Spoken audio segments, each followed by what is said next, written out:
Punjabi radio USA पेश करता है अज दा दिन सिख इतिहास विच।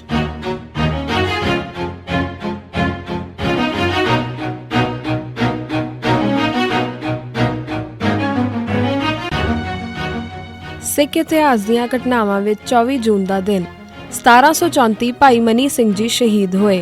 26 अक्तूबर 1733 के दिन दिवाली सी। इस दिन भाई मनी सिंह ने सरबत खालसा इकट्ठ अमृतसर विच बुलाउण दा फैसला कर लिया। उन्होंने 20 तो 26 अक्तूबर तक अमृतसर च इकट्ठ करन दा इंतजाम किया, क्योंकि सिक्खां ते लाहौर दरबार विच जगीर वाला समझौता अजे ताज़ा ही टुटिया सी।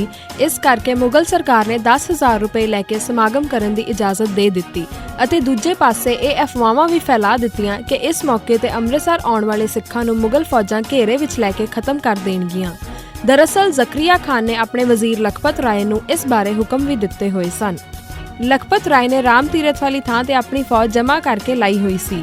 ਇਸ ਦਾ ਨਤੀਜਾ ਇਹ ਹੋਇਆ ਕਿ ਮਿੱਥੇ ਸਮੇਂ ਤੇ ਬਹੁਤ ਥੋੜੇ ਸਿੱਖ ਦਰਬਾਰ ਸਾਹਿਬ ਪੁੱਜੇ ਅਤੇ ਚੜਾਵਾ ਬਹੁਤ ਹੀ ਘੱਟ ਹੋਇਆ। ਇਸ ਕਰਕੇ ਭਾਈ ਮਨੀ ਸਿੰਘ ਤਾਵਾਨ ਨਾ ਦੇ ਸਕੇ। ਜਦੋਂ ਮੁਗਲ ਅਹਿਲਕਾਰਾਂ ਨੇ ਉਹਨਾਂ ਤੋਂ ਰਕਮ ਮੰਗੀ ਤਾਂ ਉਹਨਾਂ ਨੇ ਚੜਾਵੇ ਦੇ ਘੱਟ ਹੋਣ ਦੀ ਬਿਨਾਂ ਤੇ ਵਿਸਾਖੀ 1734 ਤੱਕ ਦੀ ਮੋਹਲਤ ਲੈ ਲਈ। ਮਾਰਚ 1734 ਦੇ ਆਖਰੀ ਹਫ਼ਤੇ ਵਿਸਾਖੀ ਦੇ ਮੌਕੇ ਤੇ ਵੀ ਮੁਗਲਾਂ ਨੇ ਉਹੀ ਯੋਜਨਾ ਬਣਾਈ।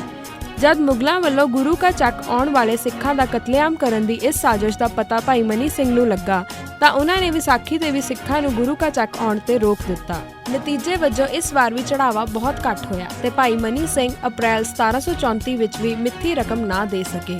ਇਸ ਤੇ ਮੁਗਲਾਂ ਦਾ ਵਜ਼ੀਰ ਲਖਪਤ ਰਾਏ ਫੌਜ ਲੈ ਕੇ ਅੰਮ੍ਰਿਤਸਰ ਆਇਆ ਅਤੇ ਭਾਈ ਮਨੀ ਸਿੰਘ ਅਤੇ ਹੋਰ ਸਿੰਘਾਂ ਸਿੰਘਣੀਆਂ ਨੂੰ ਗ੍ਰਿਫਤਾਰ ਕਰ ਲਿਆ। ਇਹਨਾਂ ਸਾਰਿਆਂ ਨੂੰ ਜ਼ਕਰੀਆ ਖਾਨ ਦੇ ਦਰਬਾਰ ਵਿੱਚ ਪੇਸ਼ ਕੀਤਾ ਗਿਆ।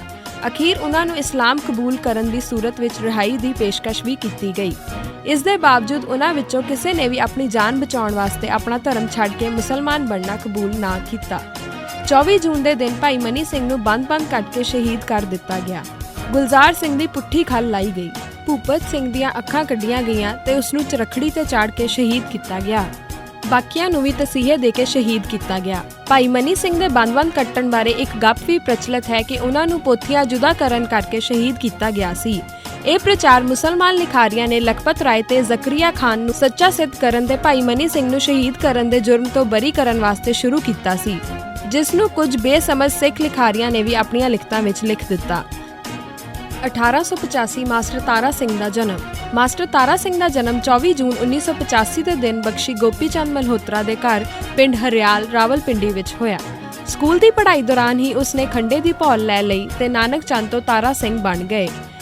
ਕਾਲਜ ਦਾਖਲ ਹੋਣ ਵੇਲੇ ਤੱਕ ਉਹਨਾਂ ਦੀ ਸ਼ਖਸੀਅਤ ਵਿੱਚ ਇੱਕ ਆਗੂ ਜਨਮ ਲੈ ਚੁੱਕਾ ਸੀ। ਅੰਗਰੇਜ਼ੀ ਹਕੂਮਤ ਦੌਰਾਨ ਪੰਜਾਬ ਵਿੱਚ ਹੋਈ ਪਹਿਲੀ ਸਿਆਸੀ ਐਜੀਟੇਸ਼ਨ ਵਿੱਚ ਖਾਲਸਾ ਕਾਲਜ ਅੰਮ੍ਰਿਤਸਰ ਦੇ ਵਿਦਿਆਰਥੀਆਂ ਵੱਲੋਂ ਪਾਏ ਗਏ ਹਿੱਸੇ ਦੀ ਉਹਨਾਂ ਨੇ ਹੀ ਅਗਵਾਈ ਕੀਤੀ ਸੀ। ਇਸ ਤੋਂ ਅਗਲੇ ਸਾਲ ਹੀ ਉਹ ਲਾਇਲਪੁਰ ਵਿੱਚ ਖਾਲਸਾ ਸਕੂਲ ਦੇ ਹੈੱਡ ਮਾਸਟਰ ਬਣ ਗਏ ਤੇ ਸਿਰਫ 15 ਰੁਪਏ ਮਹੀਨਾ ਤਨਖਾਹ ਤੇ ਕੰਮ ਕਰਨਾ ਮਨਜ਼ੂਰ ਕੀਤਾ। ਇੱਥੋਂ ਹੀ ਉਹਨਾਂ ਨੇ ਸੱਚਾ ਢੰਡੋਰਾ ਤੇ ਫਿਰ ਪ੍ਰਦੇਸੀ ਖਾਲਸਾ ਨਾਂ ਦੀਆਂ ਅਖਬਾਰਾਂ ਕੱਢਣੀਆਂ ਸ਼ੁਰੂ ਕੀਤੀਆਂ।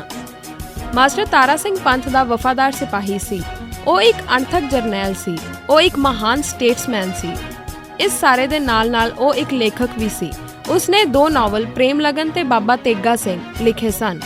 ਉਸ ਦੇ ਲੇਖਾਂ ਦੀਆਂ ਕਿਤਾਬਾਂ ਕਿਉਂ ਵਰਣੀ ਕਿਵ ਜਾਣਾ, ਪਿਰਮ ਪਿਆਲਾ ਵਗੈਰਾ ਅੱਜ ਵੀ ਓਨੀ ਹੀ ਕੀਮਤ ਰੱਖਦੀਆਂ ਹਨ ਜਿੰਨੀਆਂ 50 ਸਾਲ ਪਹਿਲਾਂ। ਉਸਨੇ ਗ੍ਰਹਿਸਥ ਧਰਮ ਸਿੱਖਿਆ ਕਿਤਾਬ ਲਿਖ ਕੇ ਪਤੀ ਪਤਨੀ ਦੇ ਰਿਸ਼ਤੇ ਦੀ ਗੰਢ ਨੂੰ ਹੋਰ ਮਜ਼ਬੂਤ ਕਰਨ ਦੇ ਗੁਰ ਸਮਝਾਏ। ਉਸਨੇ ਆਪਣੀ ਜੀਵਨੀ ਮੇਰੀ ਯਾਦ ਵੀ ਲਿਖੀ ਸੀ। ਉਸਨੇ ਇੱਕ ਸਫ਼ਰਨਾਮਾ ਵੀ ਲਿਖਿਆ ਸੀ। ਉਸਨੇ ਦਰਜਨਾਂ ਟਰੈਕ ਤੇ ਸੈਂਕੜੇ ਲੇਖ ਵੀ ਲਿਖੇ, ਪਰ ਤਵਾਰੀਖ ਅਤੇ ਸਿੱਖ ਆਗੂਆਂ ਨੇ ਮਾਸਟਰ ਤਾਰਾ ਸਿੰਘ ਨਾਲ ਇਨਸਾਫ ਨਹੀਂ ਕੀਤਾ। 1962 ਪੰਜਾਬੀ ਯੂਨੀਵਰਸਿਟੀ ਪਟਿਆਲਾ ਬਣੀ। 24 ਜੂਨ 1962 ਦੇ ਦਿਨ ਪੰਜਾਬੀ ਯੂਨੀਵਰਸਿਟੀ ਪਟਿਆਲਾ ਵਿੱਚ ਕਾਇਮ ਹੋਈ। ਇਸ ਦਾ ਮੁੱਖ ਮਕਸਦ ਪੰਜਾਬੀ ਜ਼ਬਾਨ ਦਾ ਪ੍ਰਚਾਰ ਅਤੇ ਵਿਕਾਸ ਕਰਨਾ ਅਤੇ ਪੰਜਾਬ ਦੀ ਤਵਾਰੀਖ ਸੰਬੰਧੀ ਖੋਜ ਕਰਵਾਉਣਾ ਸੀ। ਮਗਰੋਂ ਇਸ ਨਾਲ ਕੁਝ ਜ਼ਿਲ੍ਹਿਆਂ ਦੇ ਕਾਲਜ ਵੀ ਜੋੜ ਦਿੱਤੇ ਗਏ। 1985 ਕਨਿਸ਼ਕ ਜਹਾਜ਼ ਦੇ ਬੰਬ ਧਮਾਕੇ ਸੰਬੰਧੀ ਗ੍ਰਿਫਤਾਰੀਆਂ। ਕੁਝ ਦਿਨ ਪਹਿਲਾਂ ਹੋਏ ਕਨਿਸ਼ਕ ਜਹਾਜ਼ ਦੇ ਬੰਬ ਧਮਾਕੇ ਸੰਬੰਧੀ 24 ਜੂਨ 1985 ਦੇ ਦਿਨ ਕੈਨੇਡਾ ਵਿੱਚ ਜਥੇਦਾਰ ਤਲਵਿੰਦਰ ਸਿੰਘ, ਰਾਮਪਾਲ ਸਿੰਘ, ਸਰਮੁਖ ਸਿੰਘ, ਸਾਧੂ ਸਿੰਘ, ਅਜਾਇਬ ਸਿੰਘ, ਦਲਜੀਤ ਸਿੰਘ ਤੇ ਤਜਿੰਦਰ ਸਿੰਘ ਨੂੰ ਗ੍ਰਿਫਤਾਰ ਕੀਤਾ ਗਿਆ, ਪਰ ਮਗਰੋਂ ਸਬੂਤ ਨਾ ਮਿਲਣ ਕਰਕੇ ਛੱਡ ਦਿੱਤਾ ਗਿਆ। 1986 ਨਕਲੀ ਮੁਕਾਬਲਿਆਂ ਵਿੱਚ ਸਿੱਖ ਮਾਰੇ। 24 ਜੂਨ 1986 ਦੇ ਦਿਨ CRPF ਨੇ ਗੁਰਮੇਜ ਸਿੰਘ ਗੇਜਾ, ਰਣਜੀਤ ਸਿੰਘ ਬਾਬਾ ਤੇ ਮੱਖਣ ਸਿੰਘ ਚਿੱਟੀ ਨੂੰ ਬਟਾਲਾ ਕੋਲ ਗੋਲੀਆਂ ਮਾਰ ਕੇ ਮਾਰ ਦਿੱਤਾ। ਇਸ ਦਿਨ ਪੁਲਿਸ ਨੇ ਹਰਦੀਪ ਸਿੰਘ ਨੂੰ ਇੱਕ ਨਕਲੀ ਮੁਕਾਬਲੇ ਵਿੱਚ ਸ਼ਹੀਦ ਕਰ ਦਿੱਤਾ। 1999 ਸਿੱਖ ਨਕਲੀ ਮੁਕਾਬਲਿਆਂ ਵਿੱਚ ਸ਼ਹੀਦ। 24 ਜੂਨ 1999 ਦੇ ਦਿਨ ਪੰਜਾਬ ਪੁਲਿਸ ਨੇ ਰਵਿੰਦਰਜੀਤ ਸਿੰਘ ਪੱਪੂ, ਭਾਈ ਸੁਰਜੀਤ ਸਿੰਘ ਪੂਲਾ ਤੇ ਸੁਰਜੀਤ ਸਿੰਘ ਕੈਂਟ ਨੂੰ ਨਕਲੀ ਮੁਕਾਬਲਿਆਂ ਵਿੱਚ ਸ਼ਹੀਦ ਕਰ ਦਿੱਤਾ ਗਿਆ। 1990 ਲਖਵਿੰਦਰ ਸਿੰਘ ਫੌਜੀ ਚੀਮੇ ਕਲਾਂ ਸ਼ਹੀਦ। 24 ਜੂਨ 1992 ਦੇ ਦਿਨ ਪੰਜਾਬ ਪੁਲਿਸ ਨੇ ਪਿਲੀਭੀਤ ਵਿੱਚ ਜਾ ਕੇ ਲਖਵਿੰਦਰ ਸਿੰਘ ਫੌਜੀ ਨੂੰ ਸ਼ਹੀਦ ਕਰ ਦਿੱਤਾ। 24 ਜੂਨ 1993 ਦੇ ਦਿਨ ਪੁਲਿਸ ਨੇ ਇਕਬਾਲ ਸਿੰਘ ਬਾਬਾ ਨੂੰ ਇੱਕ ਨਕਲੀ ਮੁਕਾਬਲੇ ਵਿੱਚ ਮਾਰ ਦਿੱਤਾ।